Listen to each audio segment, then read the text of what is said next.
Chapter 1. The Road to Paris, 1775. It was the best of times. It was the worst of times. It was the season of light. It was the season of darkness. It was the spring of hope. It was the winter of sadness. It was the year 1775. In France there was a king and a queen, and in England there was a king and a queen. They believed that nothing would ever change. But in France things were bad and getting worse. The people were poor, hungry, and unhappy. The king made paper money and spent it, and the people had nothing to eat. Behind closed doors in the homes of the people, voices spoke in whispers against the king and his noblemen. They were only whispers, but they were the angry whispers of desperate people. Late one November night, in that same year, 1775, a coach going from London to Dover stopped at the top of a long hill. The horses were tired, but as they rested, the driver heard another horse coming fast up the hill behind them. The rider stopped his horse beside the coach and shouted, "I want a passenger, Mr. Jarvis Lorry from Tellson's Bank in London." "I am Mr. Jarvis Lorry," said one of the passengers, putting his head out of the window. "What do you want?" "It's me, Jerry Crancher, from Tellson's Bank, sir," cried the man on the horse. "What's the matter, Jerry?" called Mr. Lorry. "A message for you, Mr. Lorry. You've got to wait at Dover for a young lady." "Very well, Jerry," said Mr. Lorry. "Tell them my answer is, came back to life." It was a strange message, and a stranger answer. No one in the coach understood what they meant. The next day, Mr. Lorry was sitting in his hotel in Dover when a young lady arrived. She was pretty, with golden hair and blue eyes, and Mr. Lorry remembered a small child, almost a baby. He had carried her in his arms when he came from Calais to Dover, from France to England many years ago. Mr. Lorry asked the young lady to sit down. "Miss Manette," he said, "I have a strange story to tell you about one of the customers of Tellson's Bank. That's where I work." "Yes, but I don't quite understand, Mr. Lorry," said the young lady. "I received a message from Tellson's Bank asking me to come here to meet you. I understood there was some news about my poor father's money. He died so long ago, before I was born. What is this story you want to tell me?" "About 20 years ago, Miss Manette, a French doctor married an English lady. They had a daughter, but just before she was born, her father disappeared. Nobody knew what had happened to him. Not long afterwards, his unhappy wife died, and their daughter was brought back to England." "But this is like my father's story, Mr. Lorry. And wasn't it you who brought me back to England?" "Yes, that's true, Miss Manette. Many years ago, I brought you from France to England, and Tellson's Bank has taken care of you since then. You were told that your father had died, But think, Miss Manette. Perhaps your father wasn't dead. Perhaps he was in prison. Not because he had done something wrong, but just because he had a powerful enemy. An enemy with the power to send him to prison and to keep him there, hidden and forgotten, for 18 years. Can it be true? Is it possible that my father is still alive? Lucy Manette stared at Mr. Lorry. Her face was white, and her hands trembled. It will be his ghost, not him. No, Miss Manette, said Mr. Lorry gently. He is alive, but he has changed very much. Even his name had been forgotten. And we must ask no questions about the past, no questions at all. It would be too dangerous. He has been taken to the house of an old servant in Paris, and we are going there to bring him back to life.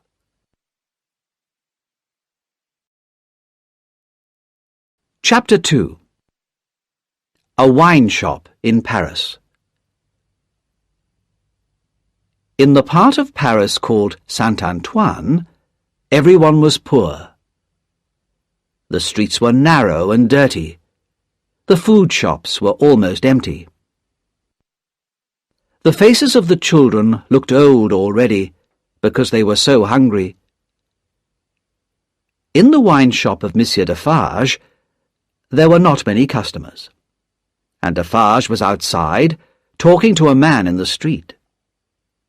His wife, Madame Defarge, sat inside the shop, knitting and watching. Defarge came in, and his wife looked at him, then turned her eyes to look at two new customers, a man of about 60 and a young lady. Defarge went over to speak to them, suddenly kissed the young lady's hand, and led them out of the back of the shop. They followed him upstairs, many stairs, until they reached the top. Defarge took a key out of his pocket.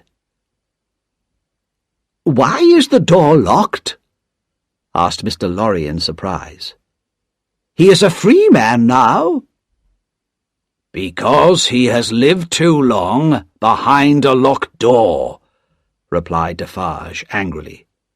"He is afraid if the door is not locked. That is one of the things they have done to him."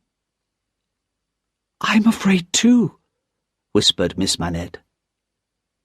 Her blue eyes looked worriedly at Mr. Lorry. "I am afraid of him, of my father." Defarge made a lot of noise as he opened the door. Mr. Lorry and Lucy went into the room behind him. A thin, white-haired man was sitting on a wooden seat. He was very busy making shoes. "Good day," said Defarge. "You are still working hard, I see." After a while they heard a whisper. "Yes, I am still working." "Come," said Defarge. "You have a visitor. Tell him your name." "My name," came the whisper. 105, North Tower."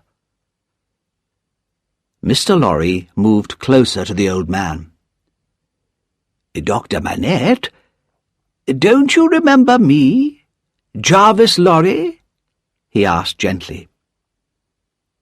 The old prisoner looked up at Mr. Lorry, but there was no surprise, no understanding in his tired face, and he went back to work making shoes. Slowly, Lucy came near to the old man. After a while he noticed her. "Who are you?" he asked. Lucy put her arms around the old man and held him. tears of happiness and sadness running down her face. From a little bag, the old man took some golden hair. He looked at it, and then he looked at Lucy's hair. "It is the same. How can it be?" He stared into Lucy's face. "No, no, you are too young, too young." Through her tears, Lucy tried to explain that she was the daughter he had never seen. The old man still did not understand, but he seemed to like the sound of Lucy's voice and the touch of her warm, young hand on his. Then Lucy said to Mr. Lorry, "I think we should leave Paris at once. Can you arrange it?" "Yes, of course," said Mr. Lorry. "But do you think he is able to travel?" "He will be better far away from this city, where he has lost so much of his life," said Lucy. "You are right," said Defarge. "And there are many other reasons why Dr. Manette should leave France now." While Mr. Lorry and Defarge went to arrange for a coach to take them out of Paris, Lucy sat with her father. Exhausted by the meeting, he fell asleep on the floor, and his daughter watched him quietly and patiently until it was time to go. When Mr. Lorry returned, he and Defarge brought food and clothes for Dr. Manette. The doctor did everything they told him to do. He had been used to obeying orders for so many years. As he came down the stairs, Mr. Lorry heard him say again and again, 105, North Tower. When they went to the coach, only one person saw them go. Madame Defarge. She stood in the doorway and knitted and watched, seeing everything and seeing nothing. Chapter 3. A Trial in London. 1780. Tellson's Bank in the City of London was an old, dark and ugly building. It smelt of dust and old papers, and the people who worked there all seemed old and dusty too. Outside the building sat Jerry Cruncher, who carried messages for people in the bank. One morning, in March 1780, Jerry had to go to the Old Bailey to collect an important message from Mr. Lorry. Trials at the Old Bailey were usually for very dangerous criminals, and the prisoner that morning was a young man of about 25, well-dressed and quite calm. "What's he done?" Jerry asked the doorman quietly. "He's a spy. A French spy," the doorman told him.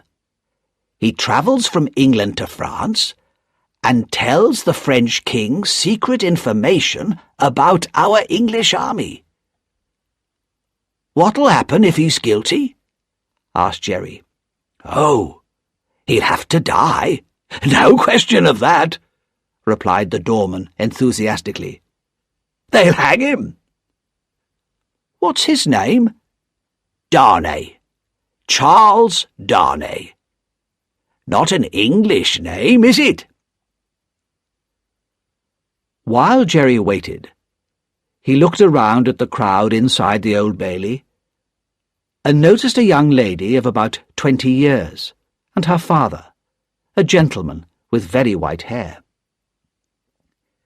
The young lady seemed very sad when she looked at the prisoner and held herself close to her father.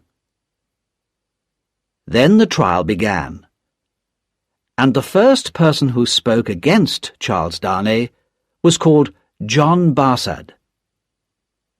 He was an honest man, he said, and proud to be an Englishman. Yes, he was, or had been, a friend of the prisoners. And in the prisoners' pockets he had seen important plans and lists about the English armies. No, of course he had not put the lists there himself. And no, he was not a spy himself. He was not someone paid to make traps for innocent people. Next, the young lady spoke. She said that she had met the prisoner on the boat which had carried her and her father from France to England. "He was very good and kind to my father and to me," she said. "Was he travelling alone on the ship?" "No, he was with 2 French gentlemen."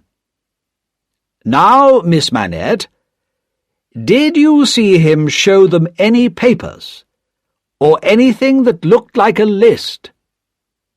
"No, I didn't see anything like that." Questions, questions, questions.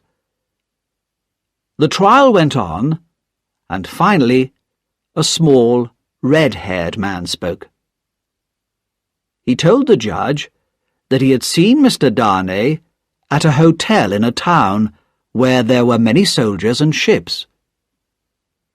Then one of the lawyers, a man called Sidney Carton, wrote some words on a piece of paper and gave it to Mr. Stryver, the lawyer who was speaking for Mr. Darnay. "Are you quite sure that the prisoner is the man you saw?" Mr. Stryver asked the red-haired man. "Quite sure," said the man. "Have you ever seen anyone like the prisoner?" asked Mr. Stryver. "I'd always be able to recognize him." The red-haired man was very confident. "Then I must ask you to look at the gentleman over there," said Mr. Stryver, pointing to Sidney Carton. "Don't you think that he is very like the prisoner?" Everyone in the court could see that Sidney Carton and Charles Darnay were indeed very similar. "Well then," said Mr. Stryver, "it is so easy to find a man like the prisoner that we can even find one in this room. So how can you be so sure that it was the prisoner you saw in that hotel?" And the red-haired man said not another word. The lawyers talked and argued, and when at last the trial came to an end, Jerry Cruncher had fallen asleep. But Mr. Lorry woke him up and gave him a piece of paper. "Not guilty" were the words written on it, and Jerry hurried back to Tellson's bank with the message.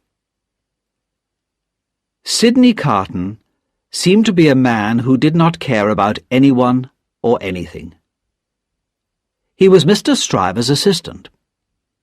In fact, he did most of the real work for Mr. Stryver. Stryver was good at speaking at a trial, but he was not good at discovering important facts and details, especially when these details were hidden in a lot of papers. Every night, Carton studied the many papers that lawyers have to read, and he wrote down the questions which Stryver should ask at the next day's trial. And every day, Stryver asked these questions, and people thought how clever he was. Outside the Old Bailey, Mr. Darnay, now a free man, met his friends, Dr. Manette and his daughter Lucy, Mr. Jarvis Lorry, Mr. Stryver, and Mr. Carton. Dr. Manette no longer looked like the man in the room above Defarge's wine shop 5 years ago. His hair was white, but his eyes were bright, and he stood straight and strong. Sometimes his face became dark and sad when he remembered the years in the Bastille prison. At these times, only his daughter Lucy, whom he loved so much, could help him. As they stood there talking, a strange expression came over Dr. Manette's face. He was staring at Charles Darnay, but he did not seem to see him. For a few moments there was dislike, even fear in his eyes. "My father," said Lucy softly, putting her hand on his arm. "Shall we go home now?" "Yes," he answered slowly.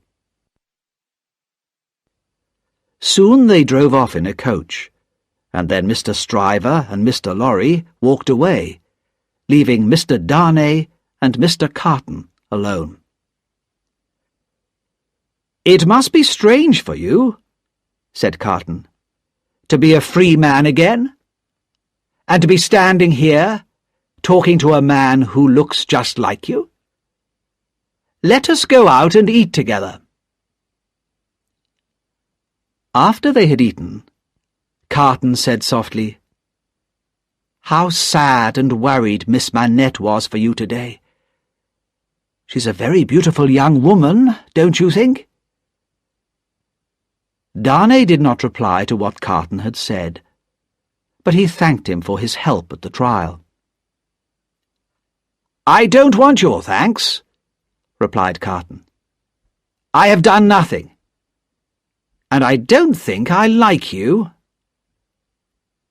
"Well," said Darnay, "you have no reason to like me, but I hope that you will allow me to pay the bill for both of us." "Of course, and as you are paying for me, I'll have another bottle of wine." After Darnay had left, Carton drank some more wine and looked at himself in the mirror. He was angry because Darnay looked so much like him, but was so different. Carton knew that he was a clever lawyer, and that he was a good and honest man, but he had never been successful for himself. He drank too much, and his life was unhappy and friendless. His cleverness and his hard work in the law only made others, like Mr. Stryver, successful and rich. He remembered Lucy Manette's worried face when she watched Darnay in court. "If I changed places with Darnay," he whispered to himself, "would those blue eyes of Miss Manette look at me in the same way? No, no, it's too late now." He drank another bottle of wine and fell asleep. In a quiet street not far away was the house where Dr. Manette and Lucy lived. They had one servant, Miss Pross, who had taken care of Lucy since she was a child. Miss Pross had red hair and a quick, sharp voice, and seemed at first sight a very alarming person. But everybody knew that she was in fact a warm-hearted and unselfish friend, who would do anything to guard her darling Lucy from trouble or danger. Dr. Manette was now well enough to work as a doctor, and he, Lucy, and Miss Pross led a quiet, comfortable life. Mr. Lorry, who had become a close family friend, came regularly to the house, and in the months after the trial, Mr. Darnay and Mr. Carton were also frequent visitors. This did not please Miss Pross at all, who always looked very cross when they came. "Nobody is good enough for my darling Lucy," she told Mr. Lorry one day, "and I don't like all these hundreds of visitors." Mr. Lorry had a very high opinion of Miss Pross, but he wasn't brave enough to argue that 2 visitors were not hundreds. Nobody argued with Miss Pross if they could avoid it. Chapter 4. The Marquis of Evrémonde. The Marquis of Evrémonde was a disappointed man. He had waited for hours at the palace of the King of France, but the king had not spoken to him. Angrily, the Marquis got into his coach and told the driver to take him home. Very soon the coach was driving fast out of Paris, and the people in the narrow streets had to run to get out of the way, if they could. At the corner of a street in Saint-Antoine, one of the coach wheels hit something, and the people in the street screamed loudly. The horses were frightened and stopped. "What has gone wrong?" asked the Marquis calmly, looking out of the window of the coach. A tall man had picked something up from under the feet of the horses, and was crying loudly over it.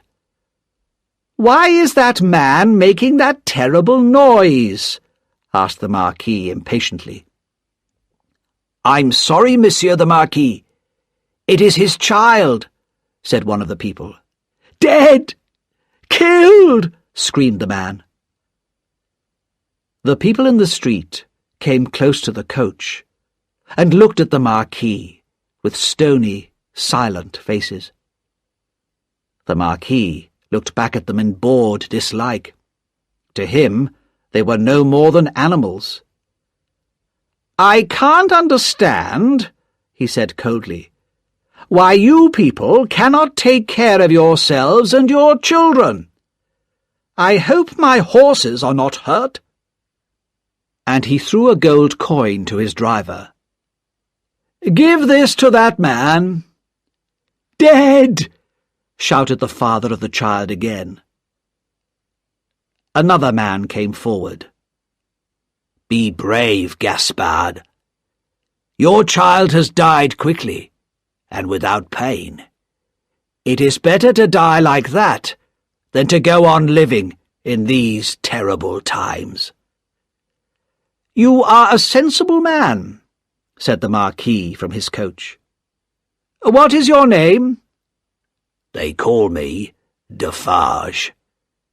"This is for you," said the Marquis, and he threw Defarge another gold coin. "Drive on," he called to his driver. Just as the coach was leaving, a coin was thrown back in through the window. The Marquis looked angrily at the corner where Defarge had been standing. Defarge had gone. At the corner there now stood a large, dark-haired woman knitting. She stared long and hard at the face of the Marquis, but he did not look at her, and drove on. Later that day, as the sun was going down, the same coach stopped in a village near the Marquis's castle. Several villagers in poor, thin clothes, with thin, hungry faces, were standing in the village square. The Marquis looked at their faces, and then pointed to one of them. "Bring that man to me," he said to his driver. The man came up to the coach, hat in hand, and the other villagers moved closer to listen. "I passed you on the road just outside the village," said the Marquis. "You were looking at my coach in a very strange way. Why was that?" "Monsieur, I was looking at the man," came the reply. "What man?" asked the Marquis angrily. "The man who was holding on under your coach," said the poor man. trembling with fear. "What was he like?"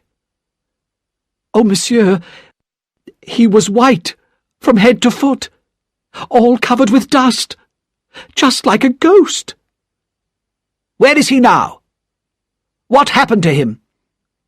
"Oh, he ran away down the hill, outside the village." The Marquis turned to speak to another man. This was Monsieur Gabelle, the Marquis's official in the village. "Gabelle," the Marquis said, "watch out for this man. If he comes here, put him in prison." When the Marquis arrived at his castle, he asked if his nephew, Monsieur Charles, had arrived from England. "Not yet, sir," replied the servant. But as the Marquis was eating his dinner, he heard the sound of a coach outside. Soon his nephew entered the room. In England, he was known as Charles Darnay. "You've been away for a long time," said the Marquis, with his cold, polite smile. "I've had many problems in England. Perhaps because of you," Darnay said to his uncle. "I was in great danger." No, I had nothing to do with your problems," replied the Marquis coldly. "Unfortunately, our family no longer has the power that it once had. If it still had that power, one word from you would doubtless send me to prison," said Darnay. "Possibly. For the good of our family." "The name of our family is hated everywhere in France. We are hard, cruel landowners. Our miserable people own nothing. They work for us night and day, but they don't even have enough food for themselves and their children. If this land became mine, I would give it away and go and live somewhere else." "You seem to be very fond of England, although you are not a rich man there," said the Marquis. "I believe you know another Frenchman who has found a safe home there. A doctor, I believe." "Yes." "With a daughter?" "Yes, yes," said the Marquis, with a secret smile on his face. "So, a new way of life begins. But you are tired. Good night, Charles. Sleep well. I shall see you in the morning." After his nephew had gone to bed, the Marquis went to his room. The castle was surrounded with darkness. In the villages nearby, the hungry people dreamt of a better life, with enough good food to eat, and time to rest from their work.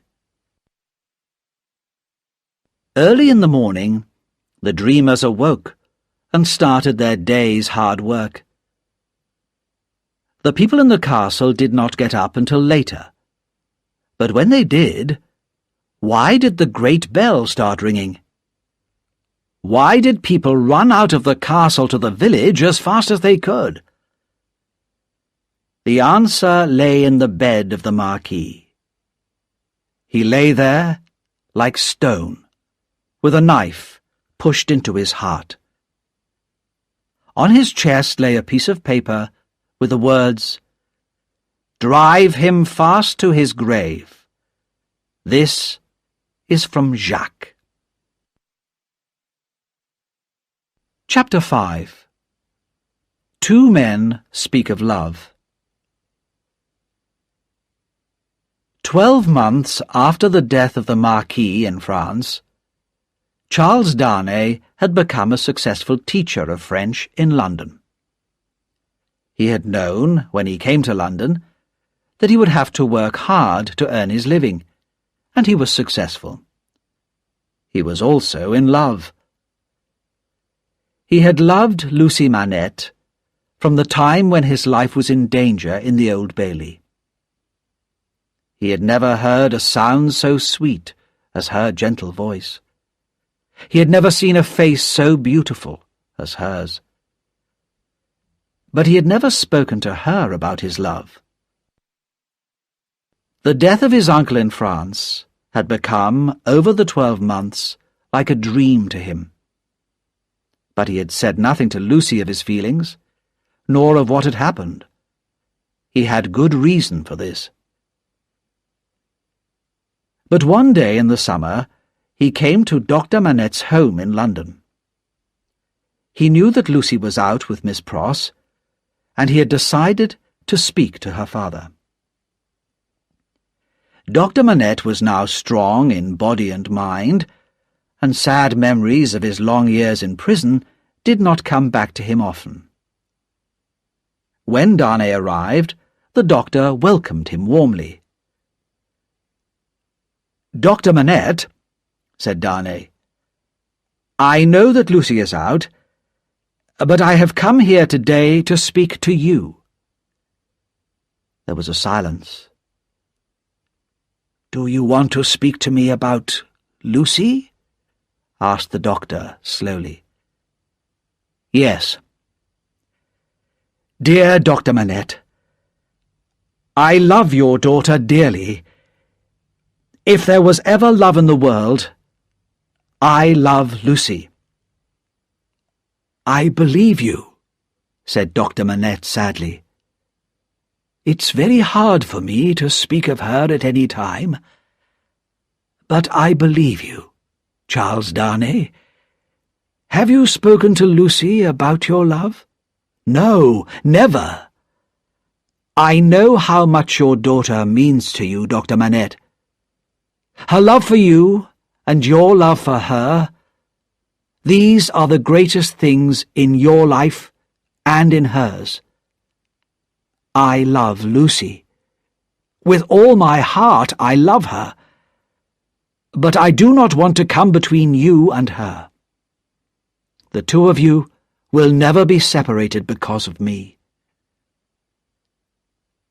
For a moment, Dr. Manette turned his head away, and his eyes were full of fear and pain. Then he looked back at Darnay and tried to smile. "You have spoken very honestly, Charles," he said. "Have you any reason to believe that Lucy loves you?" "None." "Then what do you want from me?" "A promise. A promise that if Lucy ever tells you that she loves me, you will not speak against me, and will tell her what I have said. I know that she would never accept me if she believed that it would make you unhappy." "I can promise you more than that, Charles. If Lucy ever tells me that she loves you, I shall give her to you." "Thank you, Dr. Manette," said Darnay gratefully. "There is one more thing. My name in England is not my real name. I want to tell you what my real name is, and why I am in England." "Stop!" said the doctor. He had even put his hands over his ears. "I don't want to know. Tell me when I ask you. If Lucy agrees to marry you, you shall tell me on the morning of your marriage." It was dark when Darnay left Dr. Manette, and it was some time later when Lucy and Miss Pross came home. "Father," Lucy called, "where are you?" She heard no answer, but there were strange sounds coming from her father's bedroom. Frightened, she ran upstairs and found her father, pale and silent, busy at his old prison work of making shoes. The shadow of the Bastille had fallen on him again. She took his arm and spoke gently to him, and together they walked up and down for a long time, until at last Dr. Manette went quietly to bed.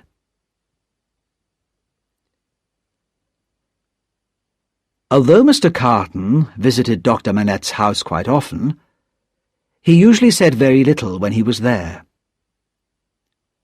One day in August, he arrived when Dr. Manette was out, and he was received by Lucy.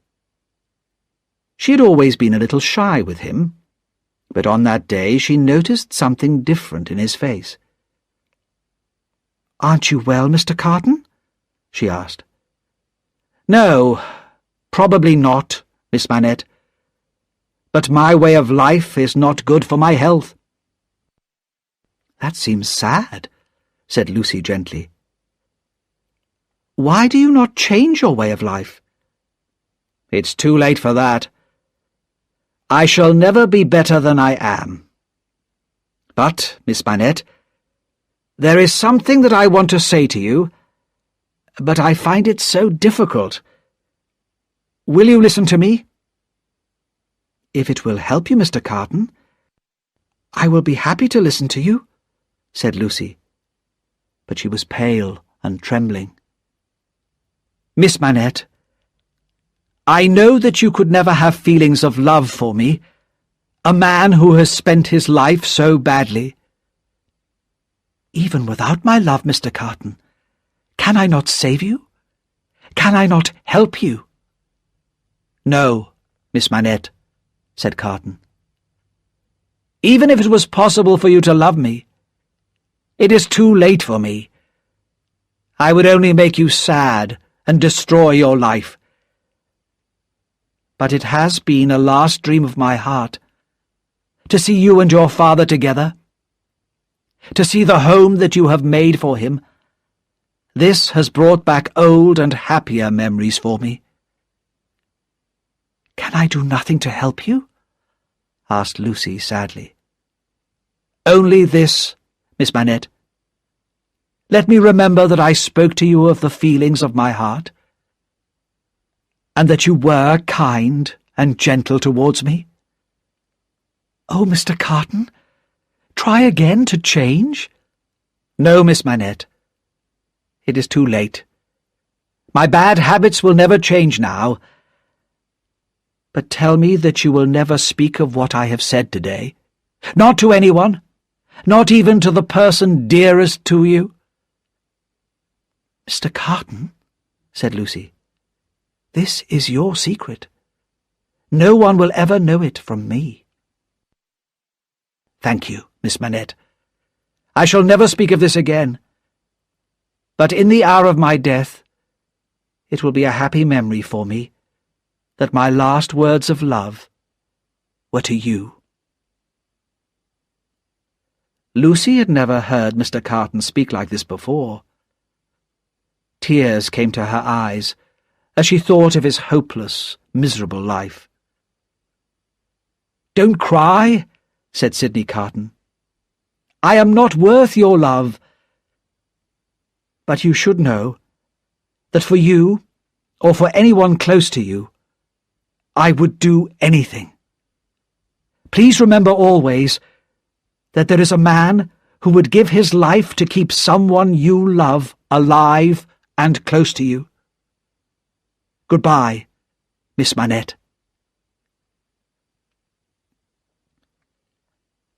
On the day of Lucy's marriage to Charles Darnay, Mr. Lorry and Miss Pross stood, with Lucy, outside the door of Dr. Manette's room.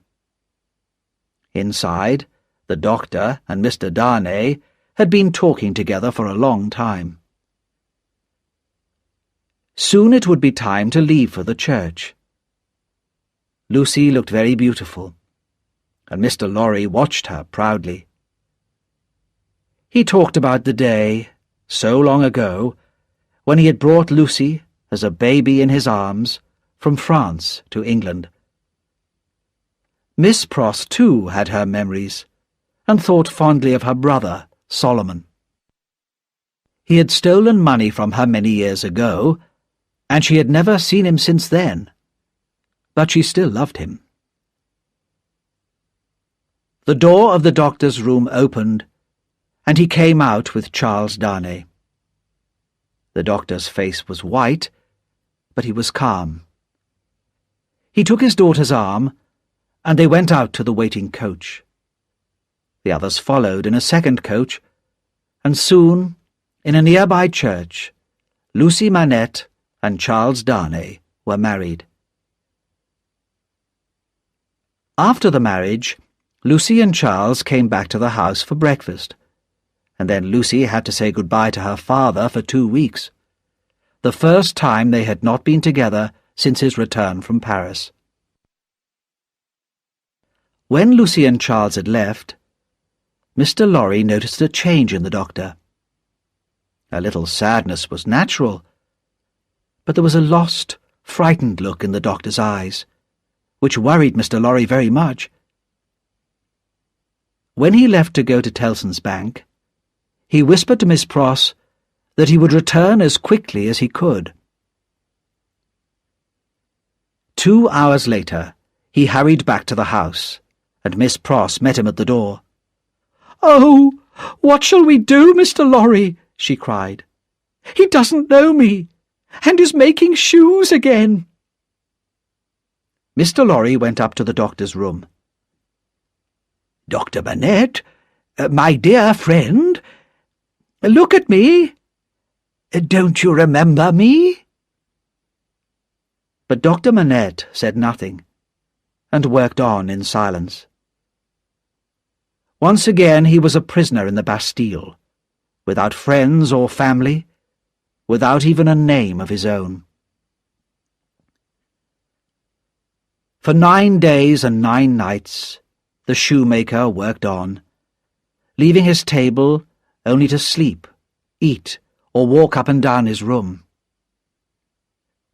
Mr. Lorry sat with him night and day, talking gently to him from time to time, trying to bring his friend's mind back to the present. Then, at last, on the 10th morning, the shoemaking work was put away, and Dr. Alexandre Manette, pale but calm, was his old self again. Lucy was never told, and in the quiet and happy years that followed her marriage, Dr. Manette remained strong in mind and body. Chapter 6. Stormy Years in France. In Monsieur Defarge's wine shop in Saint-Antoine, customers came and went all the time. They came to drink the thin, rough wine, but more often they came to listen and to talk and to wait for news. One day there were more customers than usual. Defarge had been away for 3 days, and when he returned that morning, he brought a stranger with him, a man who repaired roads. "Madam," Defarge said to his wife, "this man, who is called Jacques, has walked a long way with me." One customer got up and went out. "This mender of roads," continued Defarge, "who is called Jacques, is a good man. Give him something to drink." A second man got up and went out. The man who repaired roads sat down and drank. A third man got up and went out. "Have you finished, my friend?" said Defarge. "Then come and see the room I promised you." They went upstairs to the room where Dr. Manette had sat making shoes. The 3 men who had left the wine shop were waiting. Defarge spoke to them. "No names. You are Jacques 1, Jacques 2, and Jacques 3. I am Jacques 4. This is Jacques 5. He brings us news of our poor friend Gaspard, whose child was killed by the Marquis's coach a year ago. I first saw Gaspard, said Jacques Five, holding on under the Marquis's coach as it drove into our village. He ran away. But that night, the Marquis was murdered. Gaspard disappeared, and was only caught a few weeks ago. The soldiers brought him into the village and hanged him. And they have left his body hanging in the village square, where the women go to fetch water, and our children play. When Jacques Five had left them, Jacques One said to his friends, "What do you say? Shall we put their names on the list?" "Yes, all of them. The castle and all of the family of Evrémonde." "Is the list safe?" asked Jacques Two. "Yes, my friend," said Defarge. "My wife remembers everything. But more than that, every name is carefully knitted into her work. Nothing can be forgotten." A few days later, Defarge reported to his wife some news from his friend, Jacques, in the police. "A new spy has been sent to Saint-Antoine. His name is Barsad. John Barsad. He's English." "What does he look like?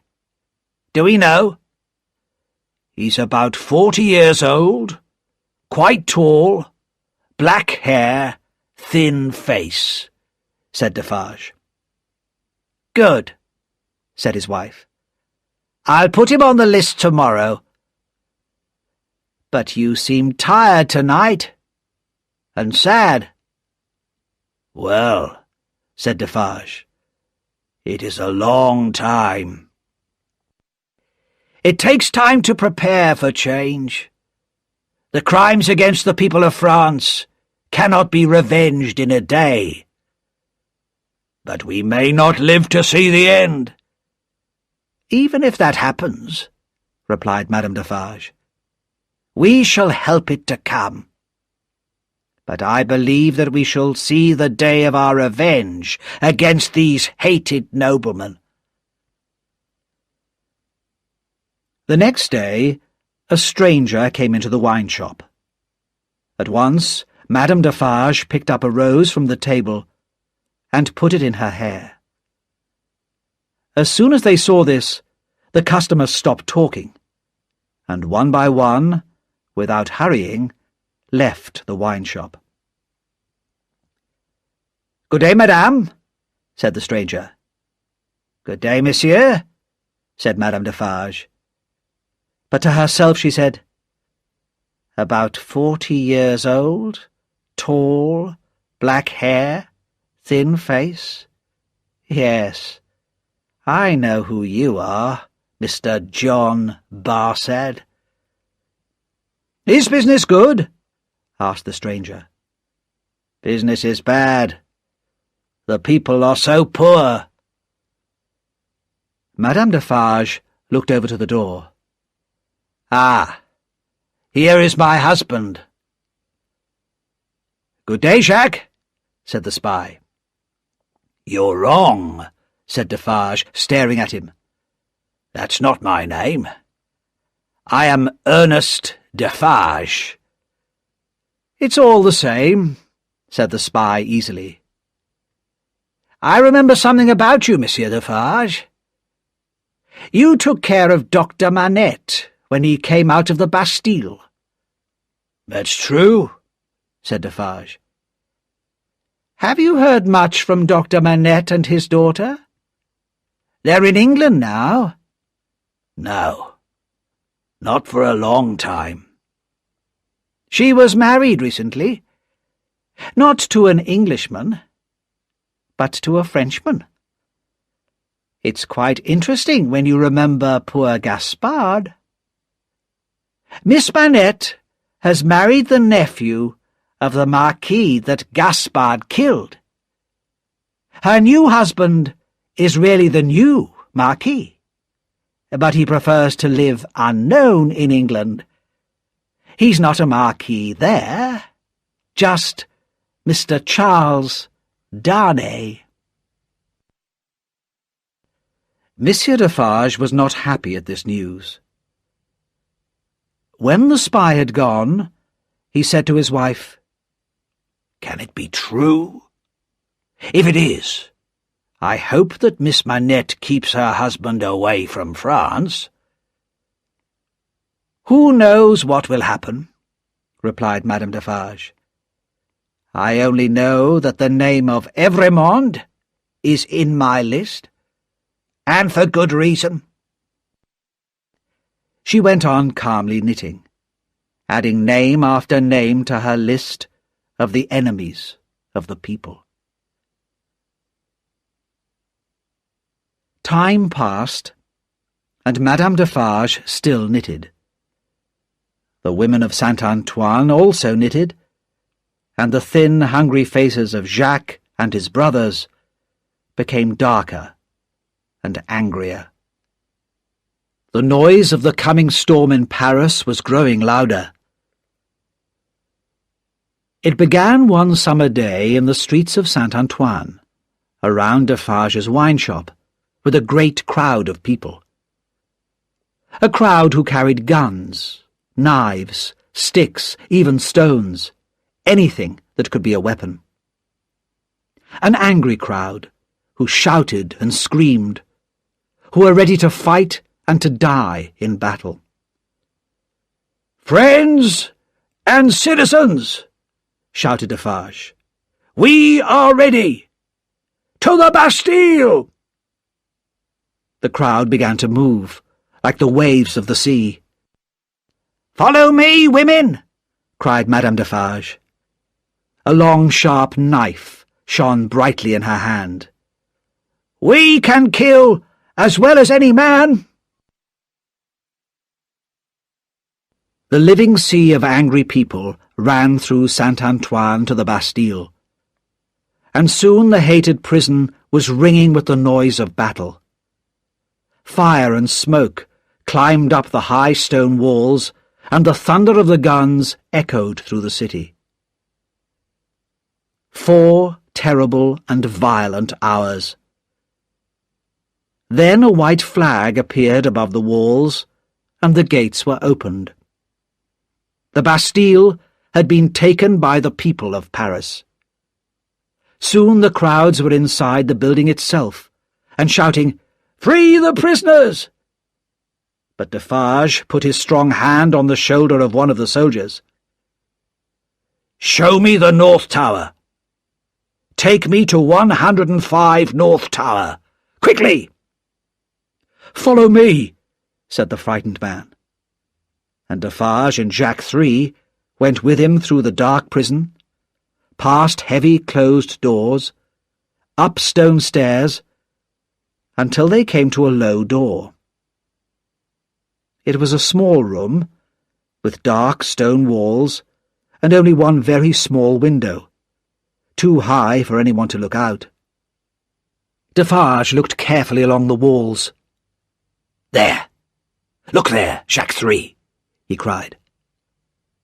"A.M.," whispered Jacques. "A.M. Alexandre Manette," said Defarge softly.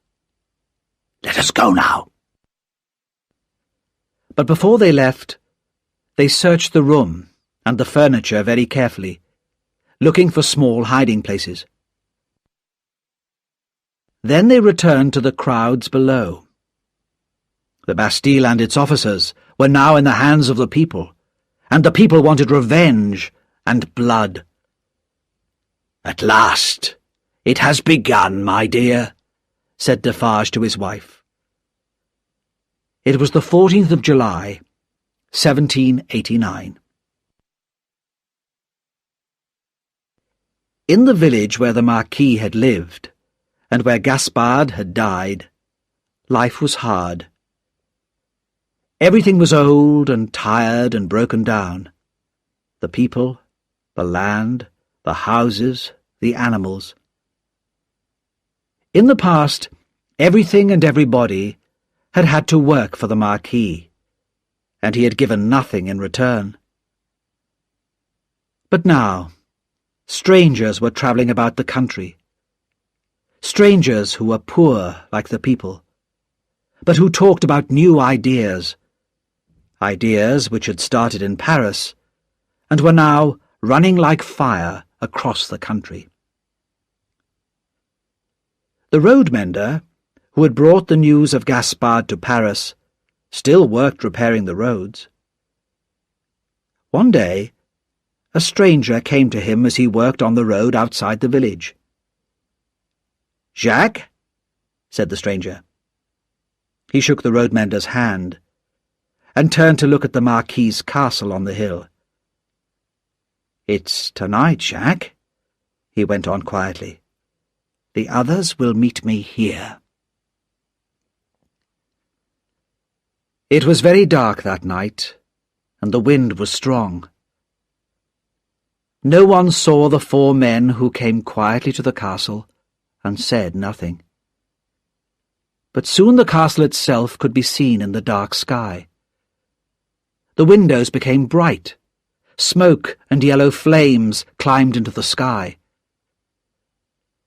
Monsieur Gabelle called loudly for help, but the people in the village watched and did nothing to save the castle where the Marquis had lived. Chapter 7. A Call for Help. The troubles in France continued. The citizens of France had fought to win power, and now they used it. Castles were burned, laws were changed, and the rich and powerful nobles died, their heads cut off by that terrible new machine of death, the guillotine. In Paris, the king was put in prison, and in 1792 the people of France sent him to the guillotine as well. The French Revolution was now 3 years old, but there were more years of terror to come. Not all the rich nobles had died. Some had escaped to England. Some had even sent or brought their money to London before the Revolution began.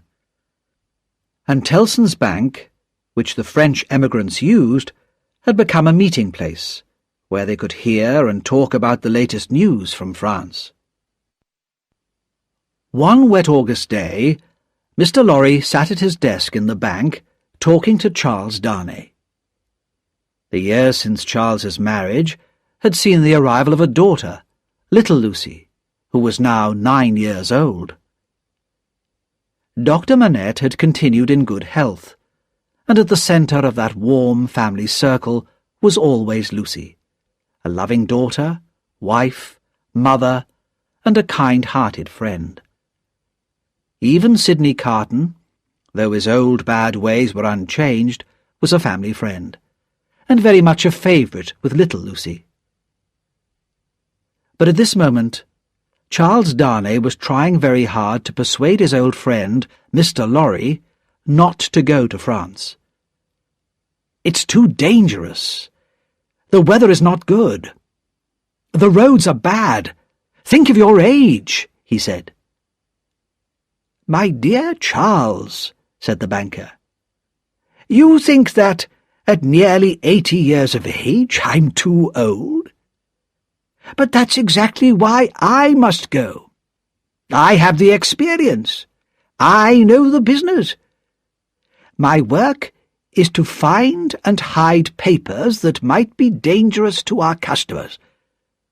And anyway, Jerry Cruncher goes with me. He'll take good care of my old bones." "I wish I could go," said Charles restlessly. "I feel sorry for the people in France, and perhaps I could help them.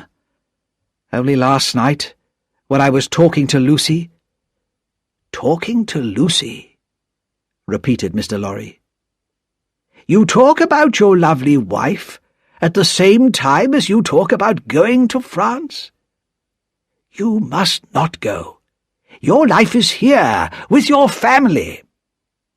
Well, I'm not going to France, but you are, and I'm worried about you. Just at that moment, a bank clerk put an old, unopened letter on Mr. Lorry's desk, and Darnay happened to see the name on it. The Marquis of Evrémonde, at Tellson's Bank, London. Since his uncle's death, this was Darnay's real name. On the morning of his wedding to Lucy, he had told Dr. Manette, but the doctor had made him promise to keep his name secret. Not even Lucy or Mr. Lorry knew. "We can't find this Marquis," said the clerk. "I know where to find him," said Darnay. "Shall I take the letter?"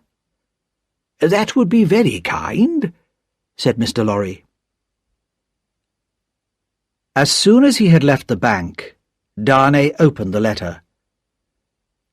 It was from Monsieur Gabelle, who had been arrested and taken to Paris. "Monsieur wants the Marquis. I am in prison, and I may lose my life because I worked for a landowner who has left France. You told me to work for the people, and not against them, and I have done this. But no one believes me. They say only that I worked for an emigrant, and where is that emigrant? Oh, monsieur, please help me, I beg you." This cry for help made Darnay very unhappy. After the death of the Marquis, he had told Gabelle to do his best for the people. But now Gabelle was in prison, just because he was employed by a nobleman. It was clear to Darnay that he must go to Paris. He did not think that he would be in danger, as he had done everything he could to help the people of his village. He hoped that he would be able to save his old servant. That night, Charles Darnay sat up late, writing 2 letters. One was to his wife, Lucy. The other was to her father, Dr. Manette. He told them where he had gone and why, and he promised that he would write to them from France. He had left secretly, he wrote, to save them from worrying. The next day he went out, without saying anything to them of his plans. He kissed his wife and his daughter, and said that he would be back soon. And then he began his journey to Paris. When he arrived in France, Darnay found that he could travel only very, very slowly towards Paris.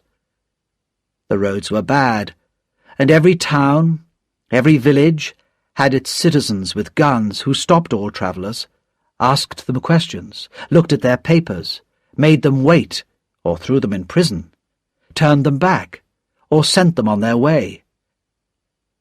And it was all done in the name of freedom, the new freedom of France. Darnay soon realized that he could not turn back until he had reached Paris and proved himself to be a good citizen, not an enemy of the people. On his 3rd night in France, he was woken by an official and 3 other men with guns. "Emigrant," said the official, "these 3 soldiers will take you to Paris, and you must pay them." Darnay could only obey. And at 3 o'clock in the morning, he left with 3 soldiers to guard him. Even with them he was sometimes in danger. The people in the towns and villages all seemed to be very angry with emigrants. But finally they arrived safely at the gates of Paris. Darnay had to wait a long time, while officials carefully read his papers, which explained the reasons for his journey. One official, seeing Gabelle's letter, looked up at Darnay in great surprise. but said nothing. Another official asked roughly, "Are you Evremond?" "Yes," replied Darnay. "You will go to the prison of La Force." "But why?" asked Darnay. "Under what law?" "We have new laws, Evremond," said the official sharply, "and emigrants have no rights. You will be held in secret. Take him away." As Darnay left, the first official said quietly to him, "Are you the man who married the daughter of Dr. Manette?" "Yes," replied Darnay in surprise. "My name is Defarge, and I have a wine shop in Saint-Antoine. Perhaps you have heard of me." "Yes. My wife came to your house to find her father." "Why did you come back to France? It will be very bad for you." Darnay was taken to the prison of La Force, and put in a cold, empty room with a locked door, and bars across the windows. He thought of Dr. Manette, and his many years alone forgotten in the Bastille. "Now I, too, have been buried alive," he thought.